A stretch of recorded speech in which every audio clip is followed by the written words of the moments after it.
Саламатсыздар ма, құрметті студенттер? Бүгін біз 3-ші практикалық жұмысты бастаймыз. Автомобиль жолдары және аэродромдар салу технологиясы бойынша. Жалпы ол практикалық жұмыс бізде Бабаскин кітабында, қазір айтамын қандай жұмыс екенін. Бабаскин кітабында бізде ол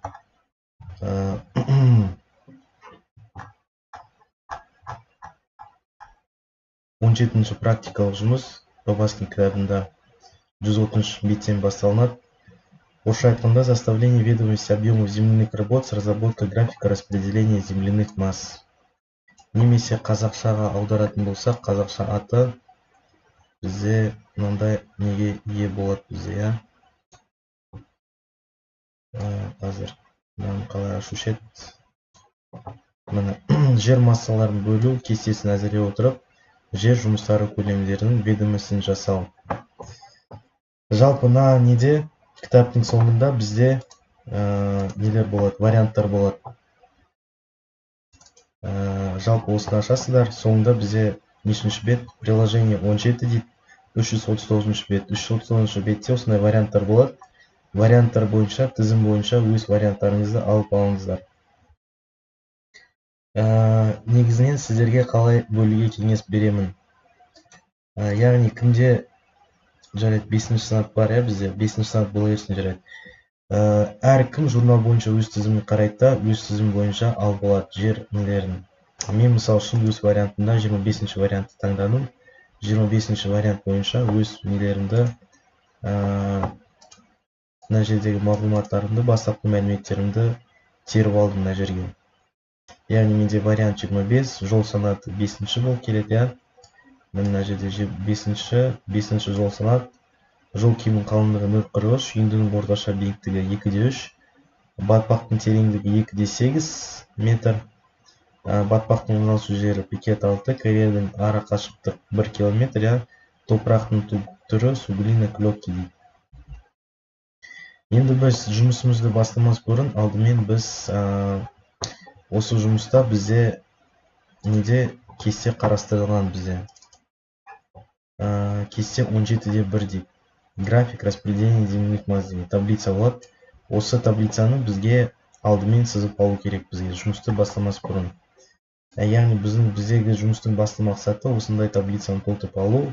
И осы толтырып алу барысында осындай түсіндірмелік нелерді жазбаларды жазып шығу бізге. Яғни мен түсіндірмелік жазбалардың шаблондарын тізбектеп алдым уже дайын. И осындай графикті жер массаларын бөлу графигін тұрғызу керек болады бізге.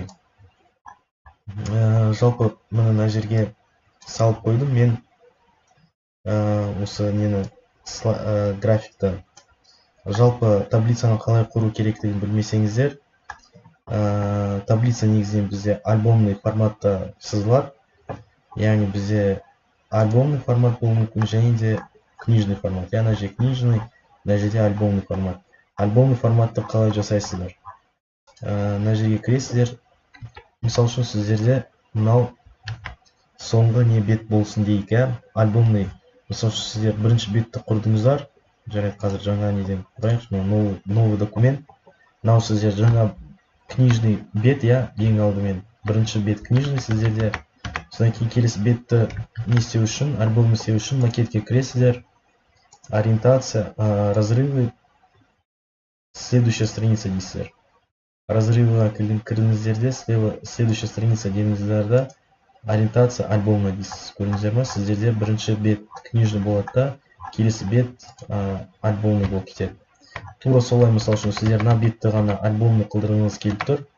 Келесі бетті қайтан аласыздар да, басасыз. Разрывы, следующая страница дейсіздер, ориентация книжная дейсіз. Көріңіздер ма, сіздерде бірінші бет книжный, екінші бет альбомны, үшінші бет книжный болып қалды. Яғни егер сіздерде шықпай жатса бірденке, бір нелер, онда сіздер мынаны қоса аласыздар. Подсказка ше, отобразить все знаки деген. Мына знактарда көрініп тұрады, көріңдер ма, разрыв раздела дейді. Содан кейін тағы да разрыв раздела, и мына жерде уже жаңа бет басталады біздерде. Түсінікті, сіздер мына жерге мысал үшін мышканы қоя алмайсыздар, өйткені сіздерде мына жерде нелер жоқ, бос строкалар жоқ. Көріңіздер ма, ана жерде сіз кез келген жерге нені мышкаңызды қоя аласыз. Яғни мына жерге кез келген жерге мышканы қою үшін мындай пустой нелерди, строкаларды енгізіп аласыздар. Кез келген жерге өзіңіздің мушкамызбен не істей аласыз, Содан кейін аласыздар, вставкаға кіресіз, вставкада кіресіздер, таблица деген басасыздар да, осындай таблицаны енгізіп аласыздар. Таблицаны енгізіп аласыздар, осындай мәндерді қойып аласыздар. Не болмаса дайын шаблонный түріндегі нені алуға болады бізге. Ол шаблонканы мен осы видеоның астында ссылкаға лақтырамын. Сол ссылкадан осындай шаблонкасын жүктеп алуға болады. Жалпы мынаны таблицаны толтырдық дейік, толтырып алғаннан кейін біз өзіміздің нелерімізді, мәндерімізді мына жерге жазып аламыз. Яғни үйінді мәндерін және қазынды мәндерін. Қазынды мәндерін қай жерден аласыздар сіздер? Қазынды мәндері сіздерде мына жерде суретте қарамен белгіленіп тұр сіздерде. Мына жерде примечание дейді. Примечание и мына жерде жазылмапты, қай жерде қара, қай жерде көк. Жалпы біздерде қара түспен боялғандар мына жерде бұл бізде қазынды, боялмаған түстер ол бізде үйінді болып келеді. Сондықтан мысалы үшін менде 25-ші вариант бар, 25-ші вариантта менде бірінші пикет, екінші пикет және үшінші пикет бұл менде қазынды болып келеді. Түсінікті ғой, да? Содан кейін мен бүкіл мына жердегі жазып алам мәндерін.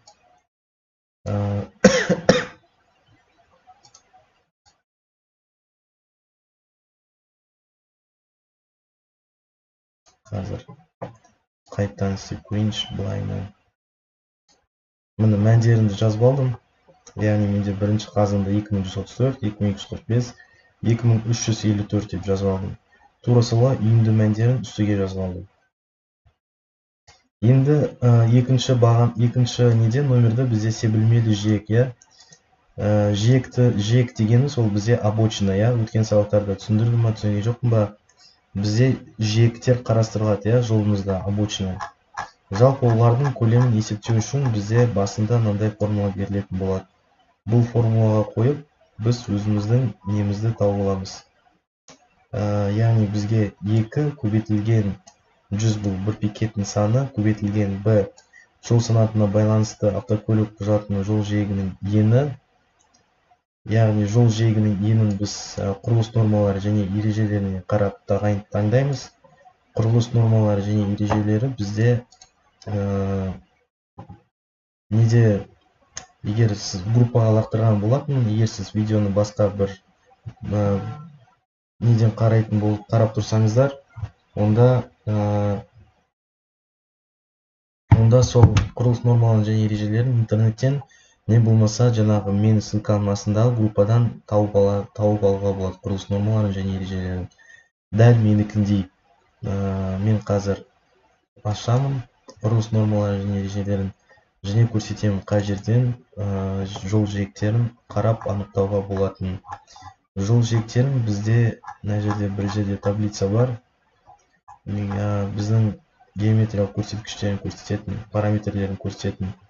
Яғни жол жиегінің ені дегеніміз бізде обочина. Көрдіңіздер ме? Бірінші, екінші санаттар үшін жол жиегінің ені 375 метр, үшінші санат үшін 2,5, төртінші санат үшін 2 метр, бесінші санат үшін 1,75 метр. Осы нелерді мәндерлеріңізді мына жерге қоясыздар, b-нің орнына, и мен мына жерде 1,75-ті қойдым. Содан кейін келесі жолдың қалыңдығы бізде 0,43. Тура жаңағындай мына жерден варианттан алып қоясыздар. Қалыңдығын мысалы үшін мына жерде менде негізі по идее мына жерде 0,55 дейді, толщина дорожной железы. Бірақ мен мына жерде 0,43 деп жазып қойдым, жол киімінің қалыңдығы. Жарайды, енді қала берсін 0,43. Негізі менде 0,55 болу керек негізі. Содан кейін 2-де 6, 2-де 8, пикет 6, 1, тағы сол сияқты. Жарайды, мына жерге жазып қояйын, или жарайды бола берсін менде. Сіздерде тура осылай варианттар бойынша жазып қоясыздар өз мәндеріңізді. Менде 178,235 шықты. Көрдіңіздер ме? Бүкіл мәндерін қойғаннан кейін осы мән шықты менде. Жол қалыңдығы, еңісті төсеу. Еңісті төсеу тоже сабақтарда өткенбіз уже бірнеше сабақтарда. Яғни бізде еңіс М әрпімен белгіленеді, бір бөлінген М.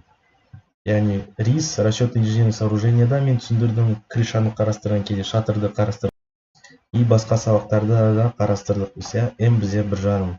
Жалпы ол сан кез келген мәнге ие болуы мүмкін. 1,5, 5, оны алдағы уақыттарда тағы да өтесіздер келесі практикалық сабақтарда. 178 анықтап алдым.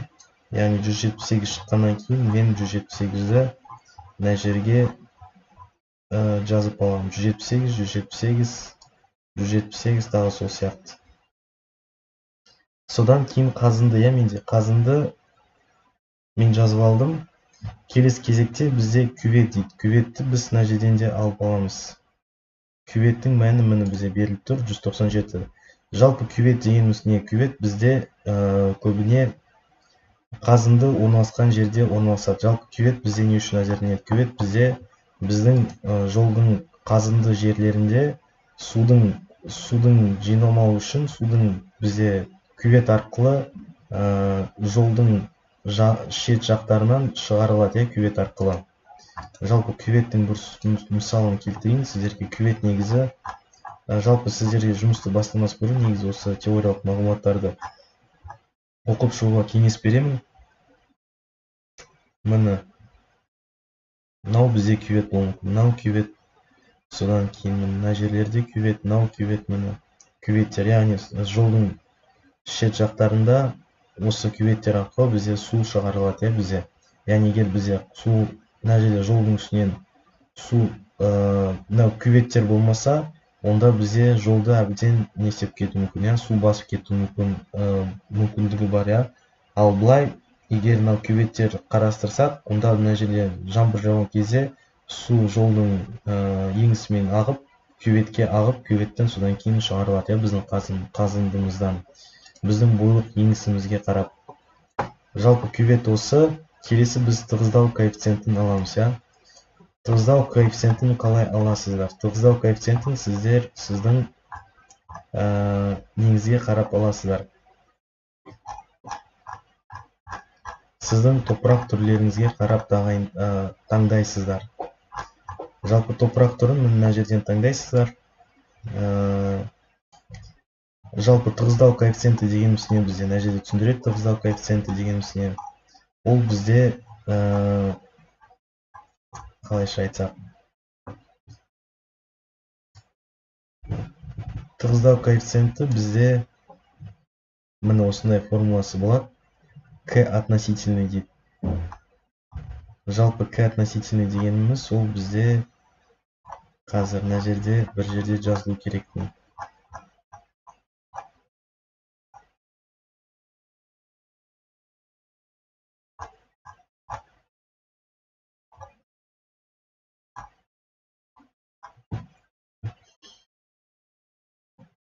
Міне коэффициент относительного уплотнения дейді. Таблица 17-де 3. Яғни коэффициент относительно уплотнения дегеніміз ол бізде неужели мына жерде түсіндірмесі жоқ? Бізде коэффициент бір жерде көрген, қазір кешке жақын видео түсіргеннен кейін кішкене сложно уже ориентироваться.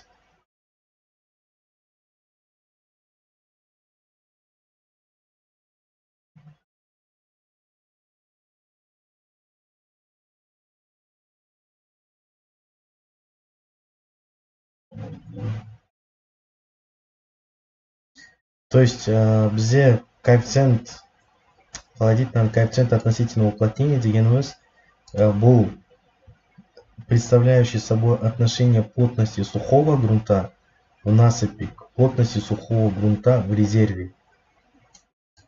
Яғни бізде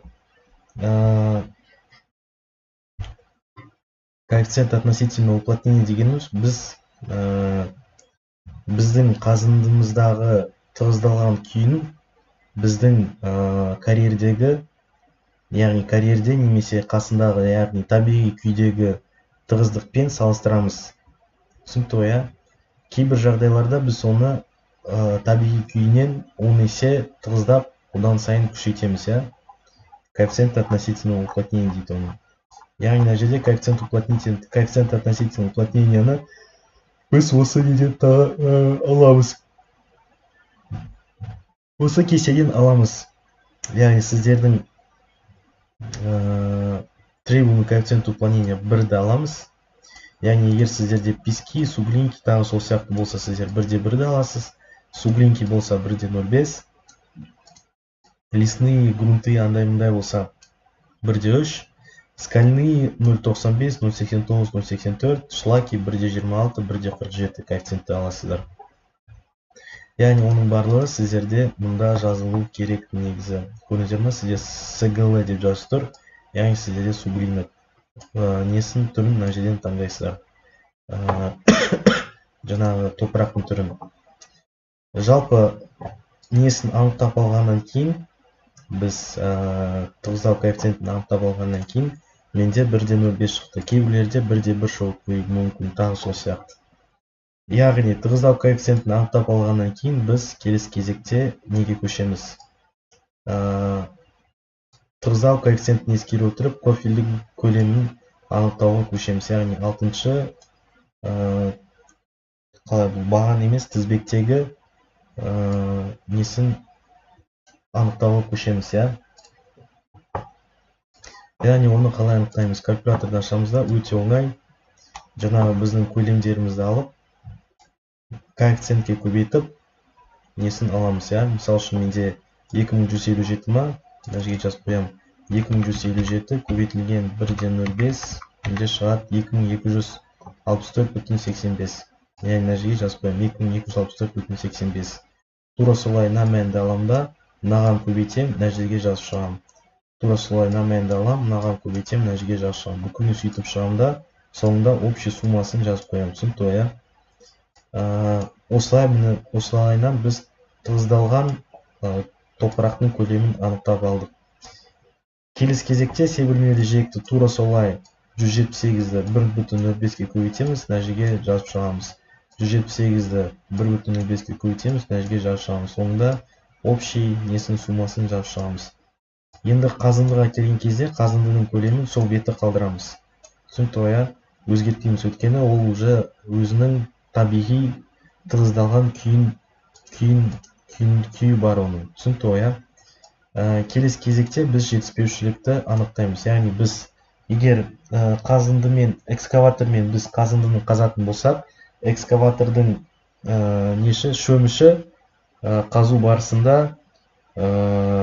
біздің қазындының формасын дұрыс келтірмейді. Яғни ол қазу барысында біздің мысал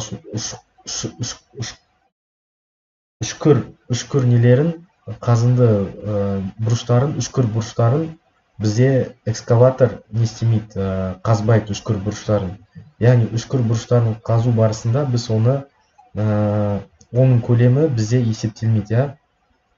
Сол жаңағы экскаватор қаза алмаған үшкір бұрыштарын біз осы жетіспеушілікпен анықтаймыз. Яғни осы жетіспеушілік дегеніміз біз оны қайттан басқа құрылғылармен, басқа машиналармен қайтадан үшкір бұрыштарын жасауымыз керекпіз содан кейін, экскаватор қазып алғаннан кейін. Яғни жетіспеушілікті қалайша біз анықтаймыз? Жетіспеушілік мына жерде жазылған бізде. Жетіспеушілік дегеніміз бізде ол қазынды көлемінің 2%-ын құрайды. Яғни демек 2%-ды 100-ге бөлеміз, 0,02 болады. Яғни біз қазындының көлемін 0,02-ге көбейтеміз да, и неге жазып шығамыз? Біздің таблицамызға жазып шығамыз. Яғни 2134-ті көбейтеміз 0,02-ге, бізде шығады 42,68. 2245-ті көбейтеміз 0,02-ге, 44,9. Мынаны қайтадан көбейтеміз, бізде мынау шығады. Соңында біз общий нелесін жазып қоямыз, общий көлемін. Енді мыналардың барлығын бүкілін анықтап алғаннан кейін біз мынандай графикті бөлу несіне көшеміз.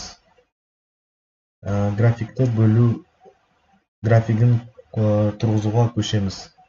Яғни графикті бөлу графигін, қазынды көлем бөлу графигін тұрғызу үшін осындай таблицаны сызып аламыз. Осы таблицаға біздің жаңағы тауып алған, тығыздалған көлемдерін тауып аламыз. Яғни 1,1 коэффициент, 1,05 коэффициентіне көбейтілген мәндерін тізбектеп жазып шығамыз, пикеттерін жазып шығамыз.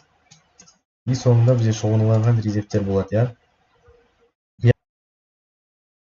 Яғни жер массаларын бөлу графигін қалай жасаймыз?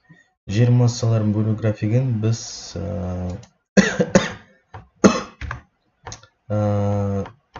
қазындыдан үйіндіге, егер біздің қазынды топырақтарымыз бүкіл талаптар бойынша сәйкес келсе, яғни үйіндіге төгуге, онда біз қазындыдан толық қазынды көлемін жақын жатқан пикетке үйіндіге төгеміз. Яғни мысал үшін менде бірінші жағдайда 2134 куб метрді мен қазындыдан кесіп үйіндіге септім, я, мына жерде 4-ші пикетке. И мына жерде мен қалай істеймін? Менде көрінеді ме, мынандай таблинелер бүкілі қисайып кетті. Яғни мыналарды мен қалайша сызамын қазір. Мына жерде получается, мынаған басқан кезінде бізде формат фигуры деген шығады. Формат фигурыда мынаны таңдаймын. И мына жерде біріктіремін, мынау екі ұшын біріктіремін.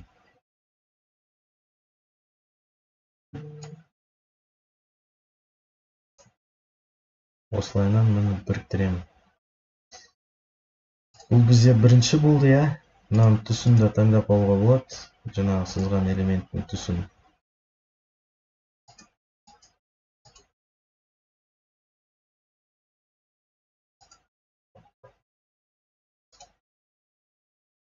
Түсін қара қылдырсақ. Қара болды ма? Қара болды, яғни. Енді келесі кезекте біз 2134 куб метр көлемін толықтай мына жерге сеуіп алдық, я. Енді бізде 2134 сеуіп алғаннан кейін бізде 2264,85-тен азайтамыз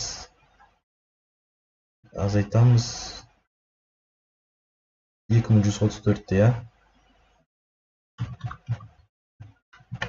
Шығат 130,85. Яғни толықтайдан пикетті жабу үшін бізде 130,85 куб метр жетіспеушілік қалады. Бұл жетіспеушілікті біз екінші пикеттен үйіндіден алып, неге себеміз қайттан. Яғни мына жерден аламызда қайттан конструкторға кіреміз. Мына конструктор формат неге. И мына жерден аламызда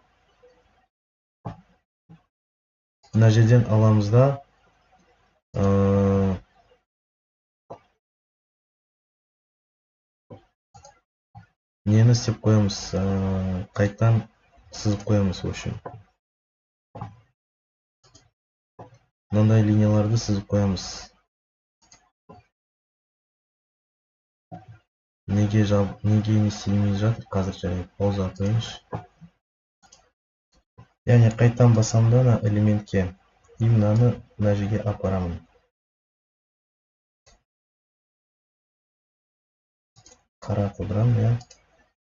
И получается бізде 130,85, жаңағы 130,85, мына жерден мына пикетті жабу үшін кетіп қалды. Яғни 130,85-тен ендігі жолы азайтам 2245-ті.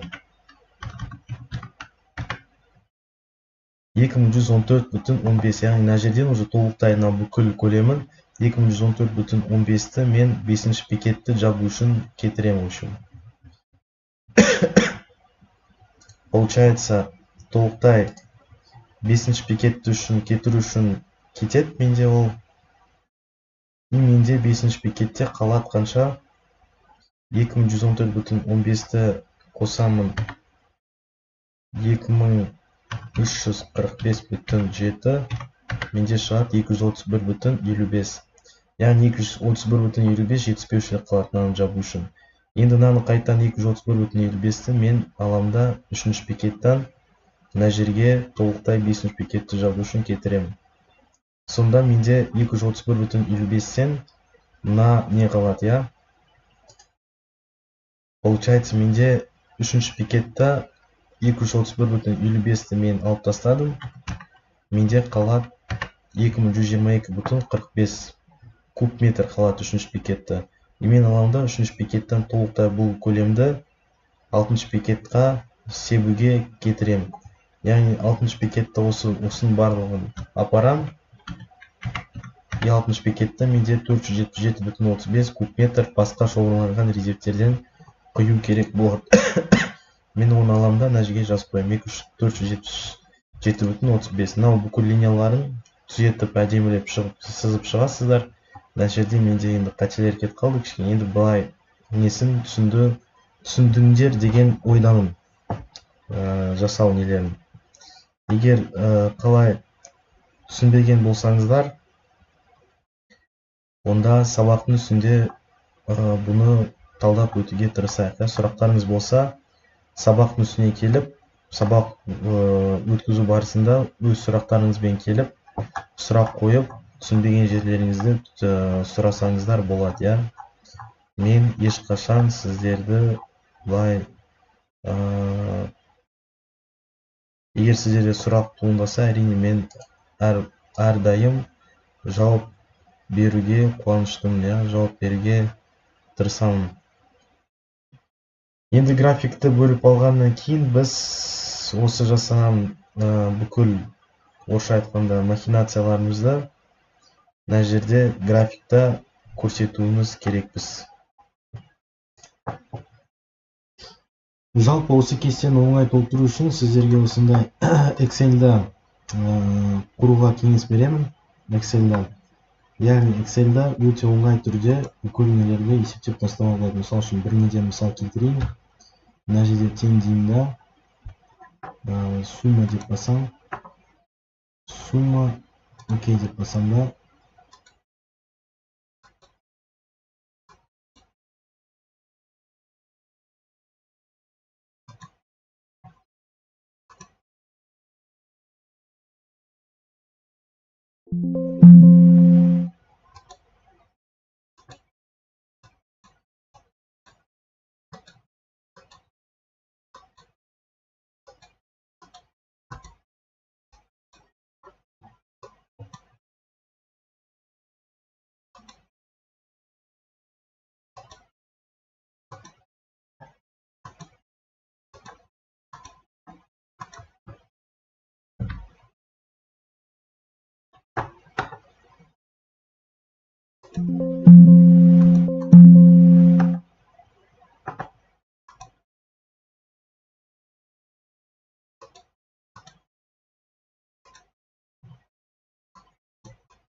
Жалпы осы кестені оңай толтыру үшін осындай Excel-де толтыруға кеңес беремін сіздерге.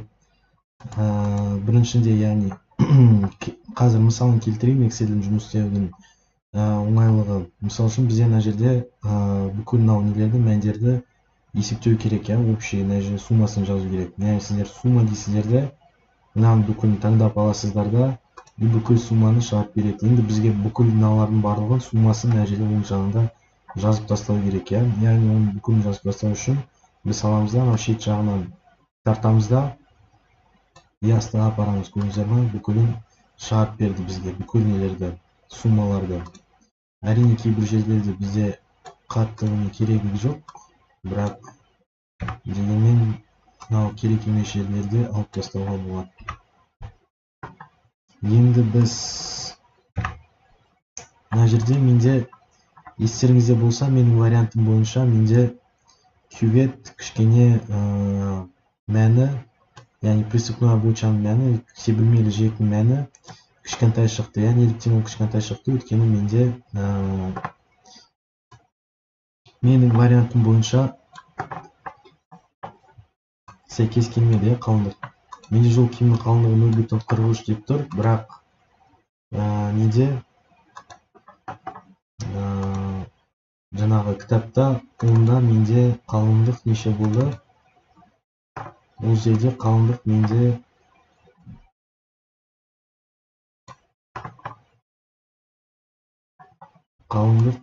болды 0,5. Яғни мен мына жерге 0,45, 0,5 деп жазамын. 0,5 деп жазғаннан кейін менде мына жерде есептеу өзгереді, кішкене.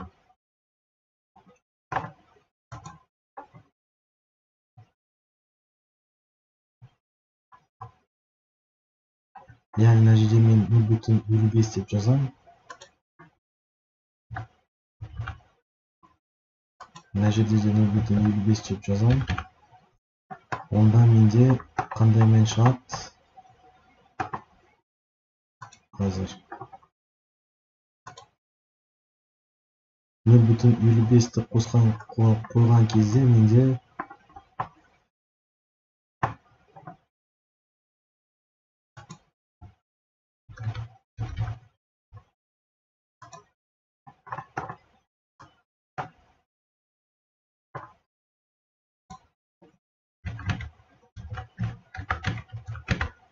0,300 көйтеміз 1,5, көйтеміз 0,5,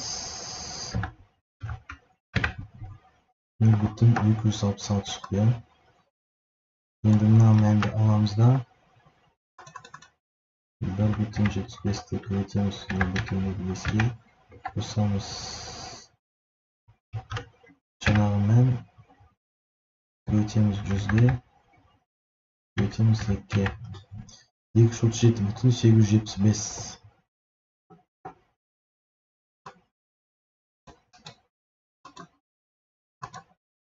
Бұл мәнді мына жерге жазып қоямыз. Енді мына мәнді аламыз да, менде жаңа қате кетіп қалған жерге 237,85-ті жазып қоямын. Яғни принципиальная величина менде 237,875 болады. Мына жерде енді тез және оңай бүкілін өзгертіп тастауға болады. Қарап тұрсаңыздар көрдіңіздер ме, сразу мына жерде мәнді өзгертіп тастады. Содан кейін мына жерде мәнді өзгертіп тастады, сразу тоже.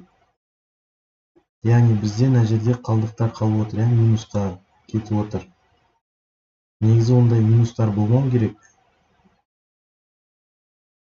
Бірақ дегенмен мына жерде 0 деген санды жазып салуға болады негізі. Жарайды, мына жерде қарастырмай қойыңыздар. Сіздерден андай минус санмен шықса, мына жерде алып тастасаңыздар болады. Мына мәндерді. Содан кейін міне осы мән шықты бізде.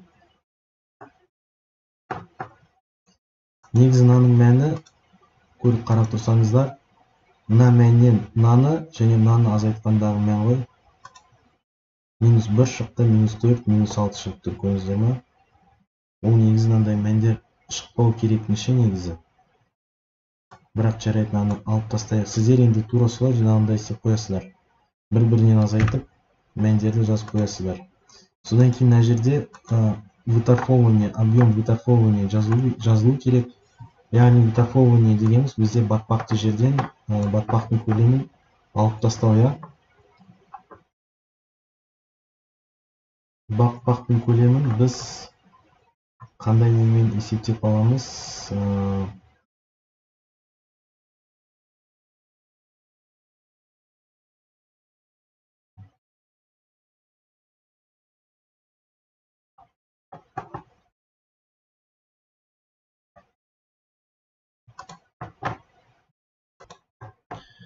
Енді келесі кезекте біз жаңағы үйінді табанының енін есептейтін боламыз. Үйінді табанының енін біз жол төсемінің енін қосылған 2 H үйіндінің биіктігі көбейтілген еңіс өлшемі бізде. Яғни біз енді жол төсемінің енін біздің категориямызға қарап таңдайтын боламыз. Біздің вариант бойынша бізде 5-ші санат болды. Яғни қайтадан автомобиль жолдары және нелерді ашамыз. Бізде қараймыз, біздің еніміз нешеге тең. 5-ші санат үшін біздің жолдың еңісі, яғни жолдың еңісі дегеніміз бізде ол проезжая часть дейді. Жолдың еңісі бізде жоқ, проезжая часть емес, земляной полотно болады. Жолдың еңісі бізде 8 метр болады. Яғни біз мына жерге жазамыз 8 метр деп. Жолдың еңісі 8 метр. Қосылған 2 көбейтілген h жаңағы биіктікті біз өзіміздің вариантынан аламыз. H биіктік ол бізде средняя высота. H биіктік орташа үндінің орташа биіктігі 2,6 метр. Яғни 2,6-ны біз мына жерге жазып қоямыз. Қайда ол бізде 2,6 көбейтілген 1,5 бізде. Сонда бізде қанша шығады?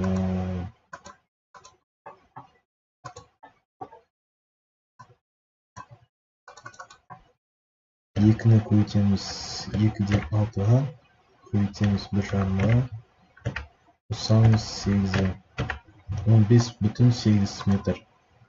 15,8 метр бізде шығады.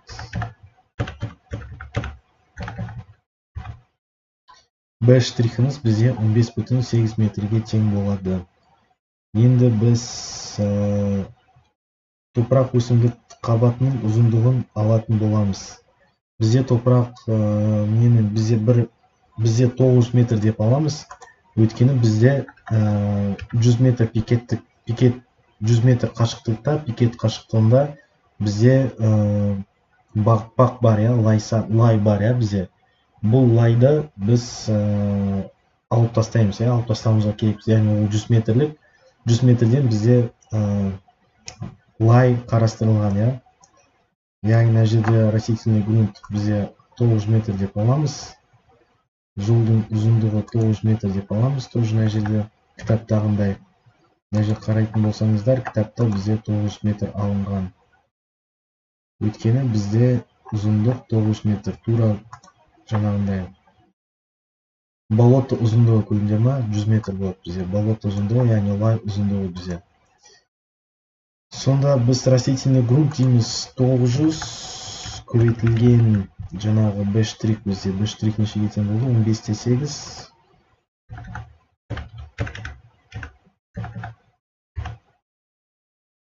900 көбейтілген 15,8. Шығады бізде 14,220 квадрат метр. 14,220 квадрат метр.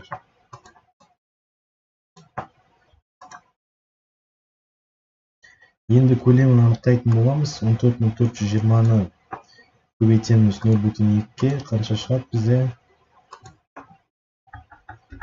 14,220-ны көбейтеміз 0,2-ге.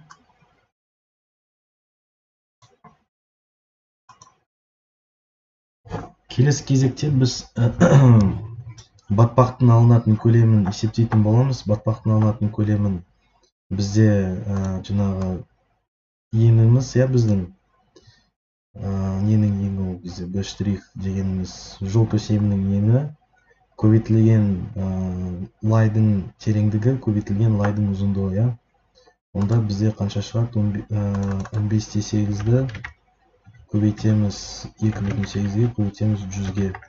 Бізде шығады 4424. Яғни 4424-ті біз мына жерде сары тұрған жерге жазып қоямыз. 4424 деп. 4424 куб метр шығады, бізде.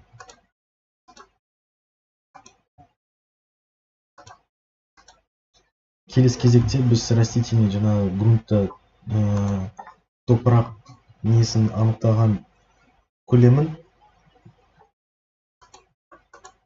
мына жерге жазып қояйық 4424 деп.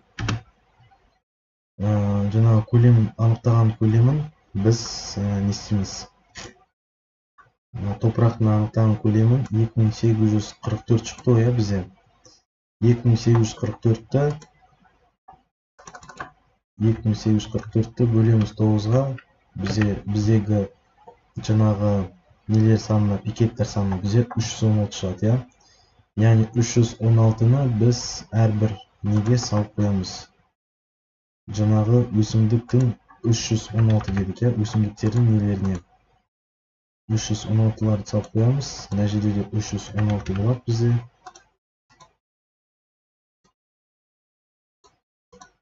И соңында бізде біздің көлеміміз шығады, я.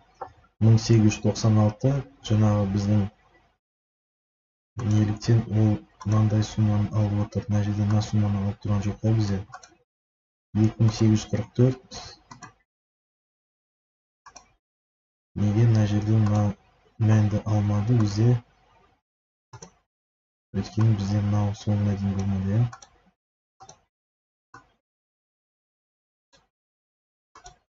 Міне енді бізде дұрыс болу керек.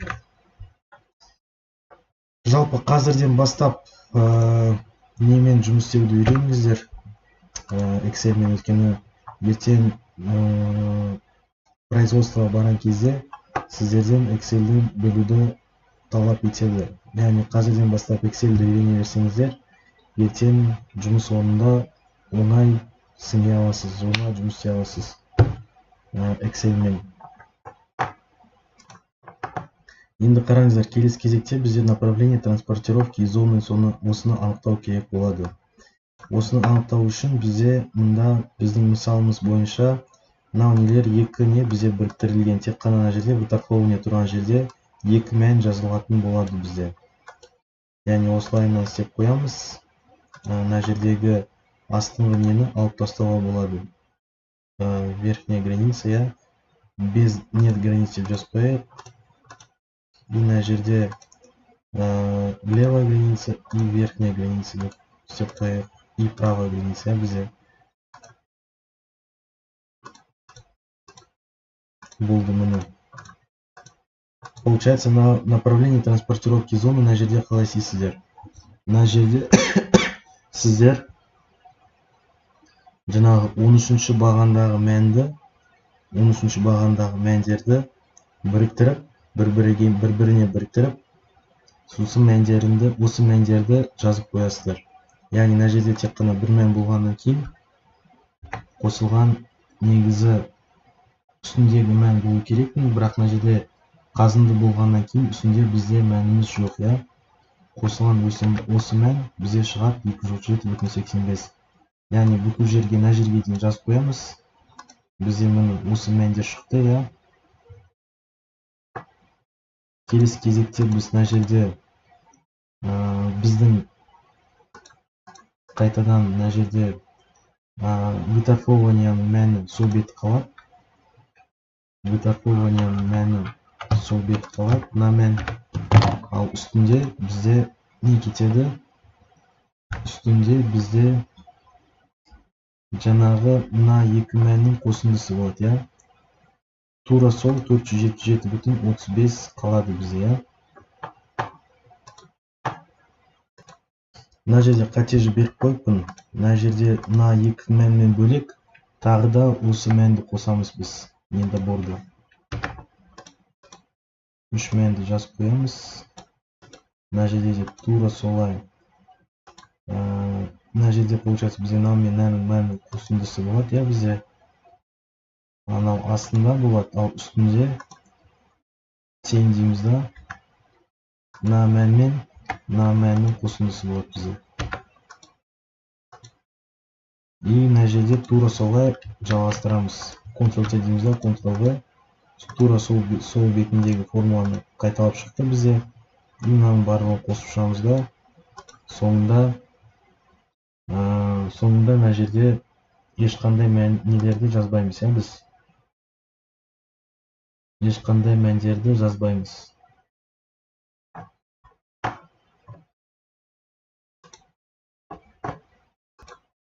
Мына жерде біз қазындыдан мәндерді аламыз. Из выемки деп жазып қоямыз.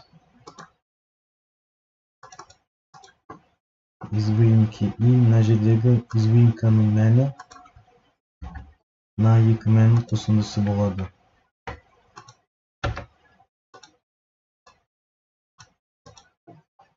Осылайынан жазып қоямыз барлығын.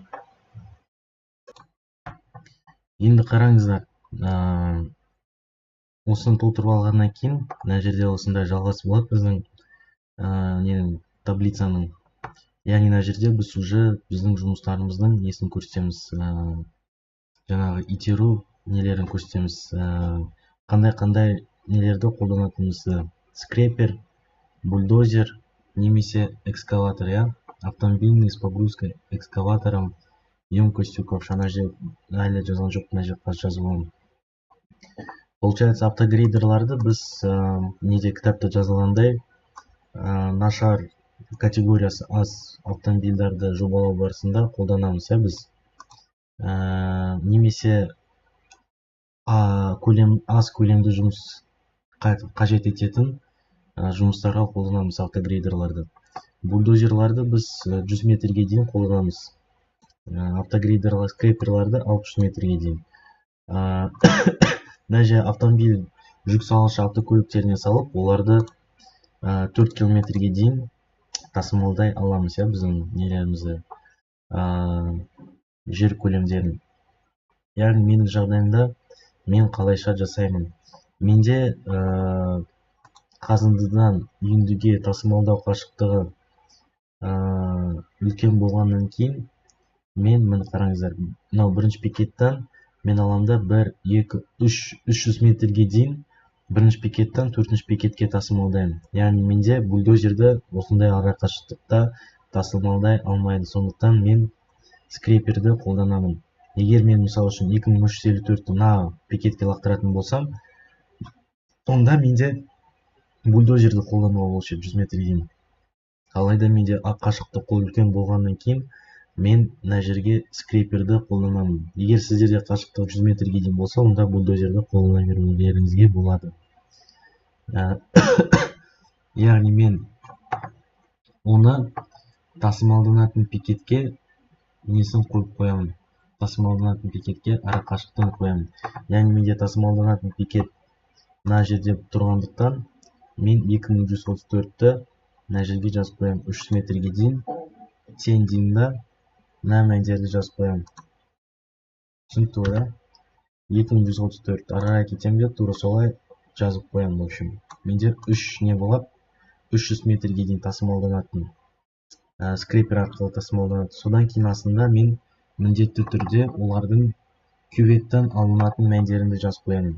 Кюветтен алынатын мәндер 197 метр. Мына жерге астынан 197 тізбектеп жазып қоямын. 197 деп. Яғни олар бізде 400 метрге дейін тасымалданады, бізде кюветтер. Ары қарай тура солай келесі нелерді жұмыстарды қарастырамыз. Қазір мен ортаға қарай выравнивание посередине істеп қояйын.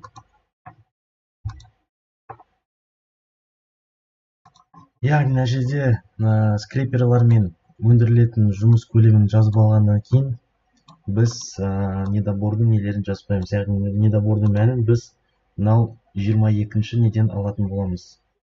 14-ші строкадан алатын боламыз. Мына жерде бізде келесі кезекте бізде мына жерде автомобиль жолдары арқылы тасымалданатын нелерді анықтайтын боламыз. Келесі кезекте біз автомобиль жүк салғыштары арқылы тасымалданатын жер көлемінің несін анықтайтын боламыз. Яғни бізде 4 километрге, 3 километрге, 2 километрге және 1 километрге тасымалдануы мүмкін. Оның негізінен картадан ашып қарау керек. Негізі біздің карьерлеріміз қай жерде орналасқан. Алайда бізде ол мағлұмат болмағаннан кейін 3 километрге дейін деп ала беріңіздер. Яғни мына жерге қандай мәнді жазасыздар. Мына жерге сіз тең дейсіз да, мына жердегі тұрған 17-ші строкада жолақта тұрған мәндерді тізбектеп жазып аласыздар.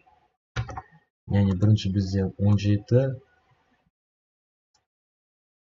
содан кейін недобор бар жерде, недоборды біз алып тастауымыз керекпіз әрдайым. Недоборды біз қалайша алып тастаймыз.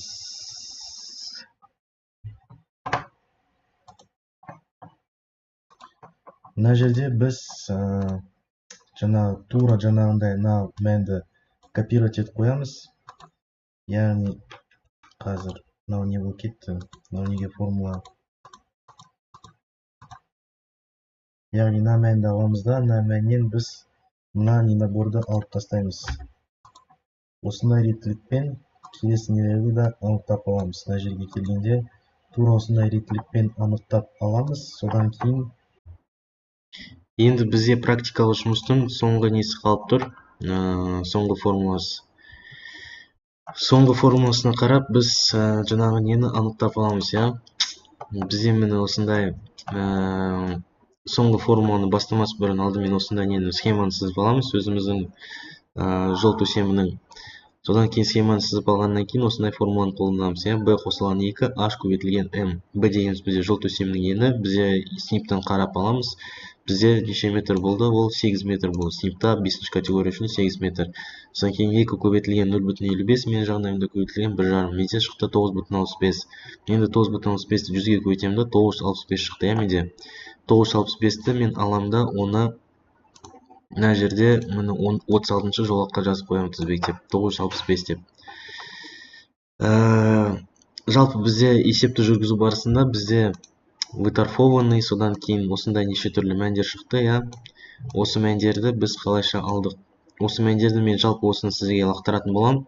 Осы таблицадан сіздер формуланы қарай отырып, қай жерден мәндердің қай жерден шыққанын анықтай аласыздар. Содан кейін бізде соңында міне бүкіл суммалар жазылады. Содан кейін всего оплачиваемых земных работ деген не кетеді бізде, я. Жаңағы объем кетеді. Бұл объем қайдан шықты? Бұл объем бүкіл мынау бульдозер, скрейпер, автогрейдер және автомобиль жолдарының жасаған жұмыстарының қосындысы, суммасы болып келеді. Содан кейін біз мына жерге 3-ші практикалық жұмыста нені тауып алғаннан кейін, біздің жол төсемінің табанның енін тауып алғаннан кейін, оны біз пикетке көбейтіп 36-шы жолаққа жаздық. Содан кейін планировкаға көшеміз. Планировка дегеніміз бізде жаңағы жол төсемінің еңістерін жасау, я. Еңістері дегеніміз міне жаңағы суретте көрсетілгендей, планировка дегеніміз міне бізде мына еңістерді жасау планировка дейді. Мына еңістерді 1,5 метр қылдыратындай етіп планировать ету керек бізге, я. Оны планировка дейді. Планировканың несін формуласын міне осындай формуламен анықтайды. H жаңағы дегеніміз H' дегеніміз үйіндінің жол киімсіз биіктігі келесі формула бойынша анықталады. Яғни H' H жолдың орташа биіктігі азайтылған жол төсемінің жол қабатының ені. Бір-бірінен азайтамыз да бізде шығады 2,05. Мына формуланы қоямыз, менде 3,695 шықты. Енді мынаны F откосын табу үшін, яғни ауданды табу үшін біз 2 көбейтілген L откосы көбейтілген пикеттің ұзындығына. Яғни онда бізде қанша шығады? 2 көбейтілген 3,695 метр көбейтілген 100. Бізде шықты 739 квадрат метр. Яғни 739 квадрат метрді мен мына жердегі 739 деп тізбектеп жазып қоямын да, менде осы сумма шығады. Жалпы осымен бізде практикалық жұмыс бітеді. Мына жер жетіспеушіліктерді да ескеріп отыру керек негізі. Выторфование тоже ескеріп отыру керек. Жалпы осымен бізде практикалық жұмыс бітеді. Керек болса мынаны жібере аламын сіздерге, мына кестені. И келесі кезекте мына кестені қазақшаға аудару керек болады. Қазақшаға аударыңыздар осыны. Мен мынаны орыс түрінде қабылдамаймын. Содан кейін бізде мынаны сызып алғаннан кейін, жалпы мына жерде тура сондай нелер келтірілген, бізде жұмыс жасау қадамдары. Содан кейін таблица 17-де 3-ті толтыру керексіңдер. Таблица 17-де 3 сіздер өзінің нелерін көрсетесіңдер, қаншама қандай жұмыстарын жасаған. Содан кейін соңында қорытынды деп жазып, осындай қорытындыға келесіздер. Осымен жалпы бізде практикалық жұмыс бітті. Келесі практикалық жұмыстарда жүздескенше аман сау болыңыздар.